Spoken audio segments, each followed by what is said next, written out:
Sir, या निवडणुकीत जर तुमचा विजय झाला तर तुम्ही कोणता वेगळा अजेंडा राबवणार आहात? आमच्या भागाला जो काही ऊसतोड कामगार आहे, गोरगरीब आहे, शेतकरी आहे, तर त्याला जे काही पुरेसं जे पाहिजे ते दिलं जात नाही.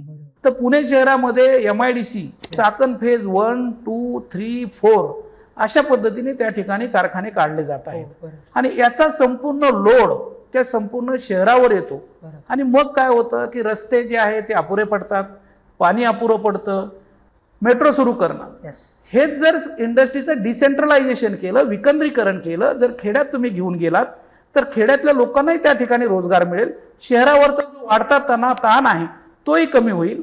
आणि हा जो काही मेट्रोसाठी आणि तुमच्या उड्डाणपुलासाठी जो काही खर्च होतोय तो जर आपण शेतकऱ्याचं उत्पन्न वाढवण्याच्या दृष्टीने, शेतकऱ्याला जे काही मूलभूत सुविधा असतील, वीज असेल, पाणी असेल, ह्या जर दिल्या तर निश्चितच आपल्या देशाचा एक परिपूर्ण विकास होईल असं मला वाटतं.